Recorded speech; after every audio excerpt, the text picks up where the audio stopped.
June 12, 2025 നമ്മുടെ ഓർമ്മകളിൽ നിന്ന് അങ്ങനെ അങ്ങ് മാഞ്ഞു പോയിട്ടുണ്ടാവില്ല. പക്ഷേ ഒരു വർഷം പിന്നിട്ടിട്ടും ഒരു കാരണവും പറയാനില്ലാതെ മാഞ്ഞുപോയ ഒരു സംഗതിയാണ് അഹമ്മദാബാദിലെ വിമാനാപകടം.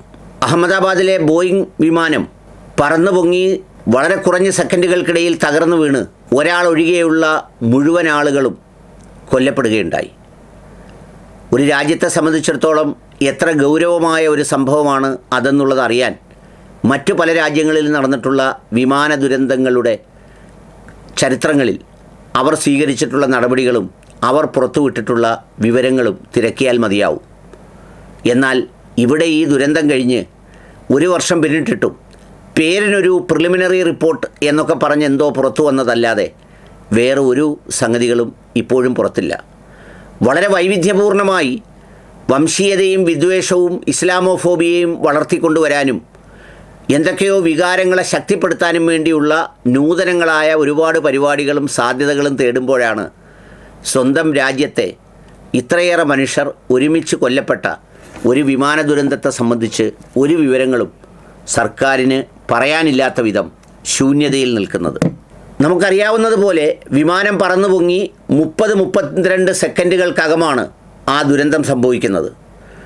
അതിലെ പുറത്തു വന്ന ആകെ വിവരങ്ങൾ എന്താണെന്ന് വെച്ചാൽ എൻജിൻ കൺട്രോൾ ഫ്യൂവൽ അത് കട്ട് ഓഫ് ആവുകയും എൻജിനിലേക്കുള്ള ഇന്ധനം വരുന്നത് കട്ട് ഓഫായി എന്നാണ് പറയപ്പെടുന്നത്. എന്നിട്ട് അതിലൊരു സംഭാഷണവും ചോദിക്കുന്നുണ്ട്. Why did you cut off എന്ന് ഒരാൾ മറ്റേ ആളിനോട് ചോദിക്കുന്നു. ഐ ഡിഡിൻറ്റ് എന്ന് അയാൾ മറുപടിയും പറയുന്നു. എന്ന് വെച്ചാൽ ഇന്ധനം കട്ട് ചെയ്തത് എന്തിനാണ് എന്ന ചോദ്യത്തിന് ഞാൻ കട്ട് ചെയ്തില്ല എന്നാണ് മറുപടി പറയുന്നത്. അപ്പോൾ പിന്നെ ആ ഇന്ധനം എങ്ങനെയായിരിക്കും കട്ട് ഓഫായത്?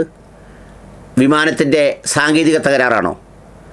ആ വിമാനം അത്തരത്തിലുള്ള സാങ്കേതിക തകരാറുകൾ നിറഞ്ഞതാണെങ്കിൽ അത് അനുവദിക്കാമോ? തുടങ്ങിയ ഒരുപാട് ചോദ്യങ്ങൾ ആളുകളുടെ മനസ്സിലുണ്ട്. ഇപ്പോഴും ആളുകളൊക്കെയും എയർ ഇന്ത്യയിലും എയർ ഇന്ത്യ എക്സ്പ്രസ്സിലും ഒക്കെ കയറുമ്പോൾ ആരെങ്കിലും പോയി എന്ന് കേൾക്കുമ്പോൾ, ആരെങ്കിലും ടിക്കറ്റ് എടുക്കുമ്പോൾ ഉള്ളിൽ ആശങ്കയാണ്.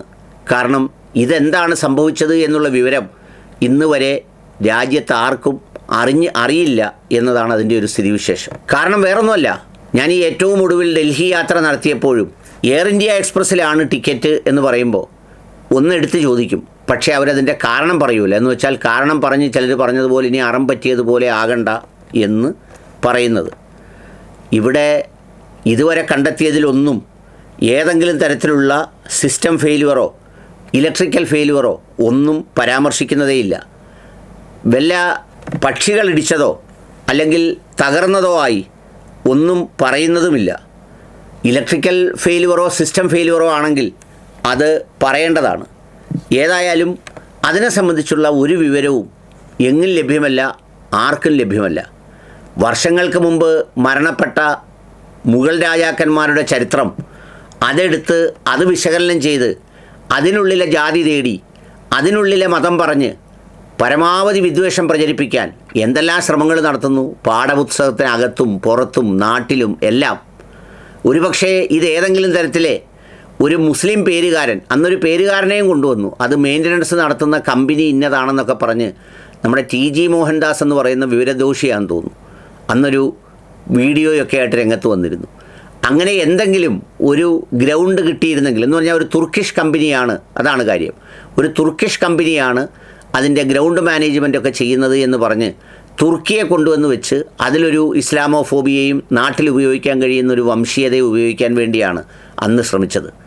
അതുപോലെ എന്തെങ്കിലും ഒരു ഗ്രൗണ്ട് കിട്ടിയിരുന്നെങ്കിൽ ഇതിൻ്റെ വാർഷികാഘോഷം എല്ലാ വർഷവും ഗംഭീരമായി കൊണ്ടാടുകയും അതിൻ്റെ കഥകൾ പറയുകയും അത് പ്രചരിപ്പിക്കുകയും ഒക്കെ ചെയ്യുമായിരുന്നു. പക്ഷേ ഇപ്പോഴും ഈ പറഞ്ഞ കൊല്ലപ്പെട്ട മനുഷ്യരുടെ ബന്ധുക്കൾ അവർ എന്താണ് കാരണം എന്നറിയാതെ കാത്തിരിക്കുകയാണ്.